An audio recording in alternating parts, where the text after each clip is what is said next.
começou o volume 3? Não! Campeão mundial! Campeão mundial! Houve essa dica da bicuda. Eu acho que a bicuda tem que ser dada depois da última revisão, certo? Mas só para ninguém ficar triste, credo, tem que ser duas, tem que ser embaixadinha. Mas essa não, essa aqui é a folha que me emprestou a Helena, ela me devolveu. O negócio é o seguinte, ó, tá inteirinha. Cara, é uma aula que eu adoro dar essa aula. Eu adoro dar essa aula porque eu nunca tive essa oportunidade no ensino médio. Em nenhum momento do ensino médio, um professor meu deduziu alguma equação mais elaboradinha. E eu sempre ficava com a dúvida no meu coração, né? De onde é que vem esta porcaria? Por que esse cara usa isso? Quem foi que disse que funciona? Como é que chegaram a essas conclusões? O mais legal ainda, eu diria, é que se algum de vocês aí ficar mordido pelas exatas e for para a faculdade nessa área, a maneira como tu vai deduzir no curso superior, depois de entender cálculo, é bem diferente dessa maneira. Mas essa maneira não é desonesta, essa maneira é absolutamente honesta. Até cabe o desafio. Se alguém descobrir algum erro conceitual aqui na dedução, que invalide a nossa dedução, nos apresente, por favor, para a gente aí de repente discutir com um nível um pouquinho maior. Olha só que interessante. O que nós já temos antes dessa aula da física A? Sabemos o conceito de velocidade média, lembra? Certo? Velocidade escalar média e velocidade média. Lembra? Conhecemos o conceito de aceleração, ΔV sobre ΔT. A partir dessa fórmula, desenvolvemos a equação horária da posição para movimento uniforme. Tudo bem? E a partir dessa fórmula, chegamos a discutir a equação horária da velocidade para movimento variado. Certo? V menos V0, T menos T0. Chegamos a isso. Essa levou a isso, essa levou a isso. Só que uma das grandes questões da física é conseguir prever, com o passar do tempo, a posição de móveis que mudam de velocidade. Esse é um grande momento, né? Como é que o Galileu, o safadinho do Galileu, conseguiu concluir a equação horária da posição para movimentos uniformemente variados? Aliás, antes disso, o que significa uniformemente variado? É que varia na mesma quantidade ao longo do tempo, ou seja, varia de maneira uniforme, ou seja, a aceleração é sim. E tu concorda que a aceleração de automóvel pode mudar ao longo do tempo? A coisa fica tão mais complexa que aí a gente só permite esse tipo de análise no curso superior. Por isso, não se preocupem que nos nossos movimentos os corpos não vão mudar de aceleração. Vou fazer o gráfico da velocidade com o passar do tempo. Vê se tu concorda que esse aqui é um gráfico honesto para o movimento uniformemente variado. O fato de ser uma linha reta mostra que a aceleração é constante. Afinal, esse gráfico aqui, na verdade, é o gráfico dessa equação, né? É uma equação de primeiro... Então, tem que ser uma reta. Beleza? Vocês lembram daquela propriedade que eu mostrei em uma aula, que se eu calcular a área, eu obtenho a distância? A distância que ele andou. Se eu calculo a área desse gráfico, eu tenho a distância que ele andou.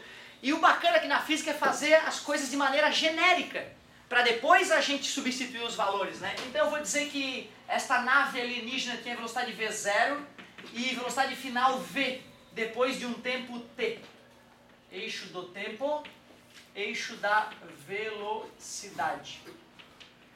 Se eu calculo essa área, já demonstramos em outras aulas, isto equivale ao deslocamento que ele vai sofrer. A distância percorrida, desculpa, distância percorrida. Deslocamento é um vetor, ele pode ir e voltar. Como é que é a área de um trapézio? Base maior, mais base menor, vezes a altura. Essa é uma boa questão de desafio. Deduz a equação horária da posição. Já caiu no ITA, e não era desafio, era vestibular. Então, bacana essa questãozinha. Tudo bem a área do trapézio? Observe que o trapézio está virado de lado, né, galera? Geralmente a gente observa o trapézio assim, ó. Certo? Ele está assim, ó. Isto vai ser igual a distância percorrida. Quem é a base maior do meu trapézio? É o V. Quem é a base menor? V0. Então, quem vai ser a altura? É o T, né? De 0 até T, vale T esse tamanho aqui, né? Então, base maior mais base menor vezes a altura, que é o t, dividido por 2. Isso é igual a ΔD. Mas espera aí, eu sei que dá para relacionar V com V0. Tenho até a equação pronta aqui, né? Vou substituir a equação horária da velocidade nesta ideia. Então vamos ver. V0 mais A vezes T mais V0. Isso tudo multiplicado por T sobre 2. Isso é igual a ΔD. Faz V0 mais V0. 2V0 vezes T. 2V0T. T vezes A vezes T. Obrigado. A até o quadrado. Tudo isso está dividido por 2. ΔD. Tranquilo até aqui? Vou separar essa soma aqui em duas frações. 2V0 vezes T sobre 2. Mais AT ao quadrado sobre 2. Isso é igual a ΔD. Invertendo, ΔD é igual, 2 dividido por 2 dá 1, V0 vezes T, mais AT ao quadrado sobre 2. ΔD é D menos D0. Concorda comigo?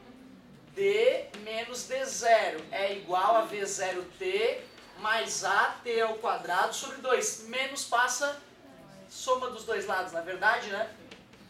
Olha só que beleza, aquela equação que nós já usávamos ano passado, e que a partir de agora vamos usar direto, chamada equação horária. Ué, mas essa aqui já era a equação horária da posição. Por quê? São iguais?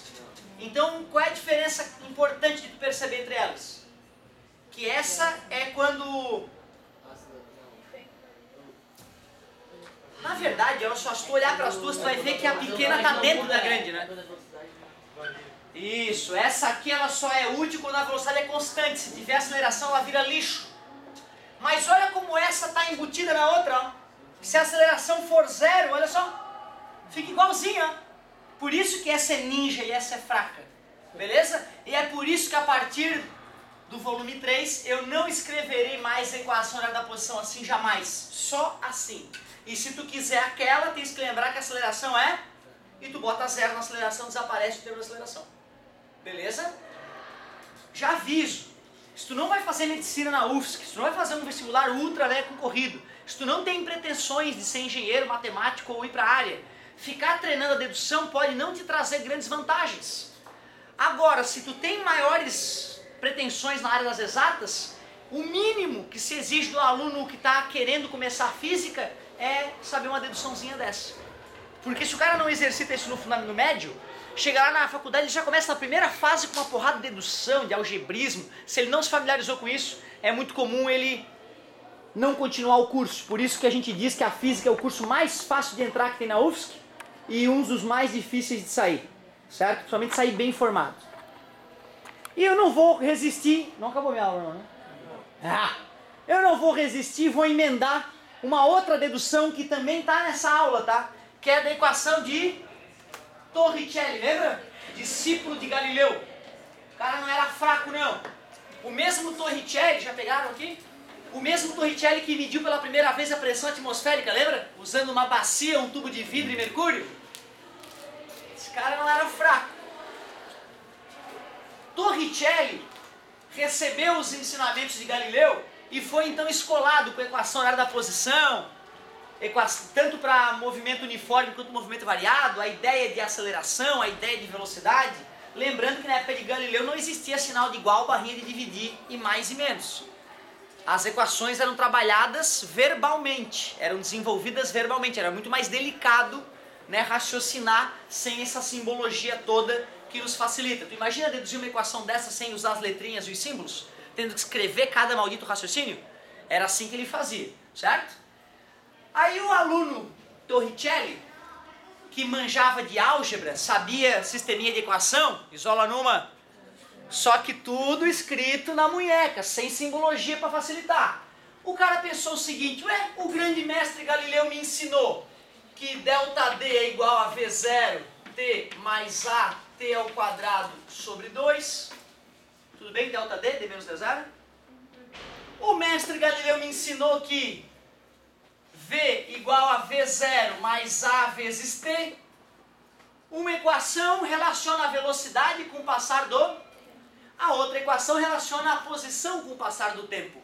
Se eu quiser uma equação que relacione posição com velocidade sem eu ter que usar tempo, porque tempo nessa época é uma encrenca de medir, certo? Eu posso simplesmente isolar numa V menos V0 igual a A vezes T. Dividindo ambos os lados por A, isolei o tempo numa, substituirei na outra. Delta D é igual a V0 vezes T. Quem é o nosso T? V menos V0 sobre A, mais a aceleração sobre 2. É o T que está aqui ao quadrado, né? Vou pegar o tempo, V menos V0 sobre A, e elevar ao quadrado. Honesta a substituição? Acabando, meu querido. Faz o chuveirinho. V0 vezes V. Obrigado, V0 ao quadrado sobre A mais A sobre 2. Isso aqui é um A, né? Quando eu faço um produto, uma subtração ao quadrado, fica o quadrado do primeiro. Que bonitinho. Oh, yeah. Sim. Sobre A ao quadrado. Tudo bem, galerinha? Show de bola. Vamos continuar. Delta D é igual. Aqui eu vou poder cortar esse A com esse A ao quadrado. Tudo bem para vocês? Concordam que ali tem 2A no denominador? Para eu poder somar frações, os denominadores têm que ser iguais. Concordam? Para que apareça 2A ali embaixo, eu vou multiplicar por 2 em cima e embaixo também. Tudo bem, galerinha? Eu, na tua idade, ficava doido com esse tipo de passagem. Eu não admitia esse tipo de passagem. Importante que tu entenda, né, como é verossímil isso aí. Dividido por 2A, porque agora eu posso somar toda a galera ali de cima. Olha só, 2V0V mais menos 2V0V. Tu concorda que essa parte vai eliminar aquela? O que vai sobrar? Vamos ver. Menos 2V0 mais V0 ao quadrado, né? Desculpa. Menos 2V0 ao quadrado mais V0 ao quadrado menos V0 ao quadrado. Sobrou ainda o V ao quadrado. Multiplicando ambos os lados por 2A, nós temos 2A vezes delta D é igual a V ao quadrado menos V0 ao quadrado. Somando V0 ao quadrado em ambos os lados, V0 ao quadrado mais 2 vezes A vezes delta D igual a V ao quadrado. E escrevendo no sentido inverso, só para ficar elegante, chegamos à grande e famosa equação de Torricelli. A única das 3 equações que nós usaremos para cinemática que não contém o tempo. Probleminha que aparentemente está faltando tempo, senta no colo do Torricelli, é a famosa dica. Certo? Galerinha, olha só. Estão aqui as 3 mágicas equações que nós usaremos ao longo de toda a cinemática. Equação horária da velocidade, equação horária da posição e equação de Torricelli. Todos os problemas de cinemática caem com um bom uso dessas equações. Só que aí nós temos que treinar, não adianta, né? Outra, essa aula aí é só uma aula realmente que, primeiro para satisfazer quem tem o interesse, né? Pô, de onde é que vem essa porcariada toda? E segundo, tentando, né, estimular a galerinha das exatas aí para começar a se preparar para algo um pouquinho mais desafiador, que é o estudo da dedução das equações. Agora podemos fazer um exemplo, né? Pegar um exemplo bem bonito aí que envolva essas equações para resolver. Vamos que vamos.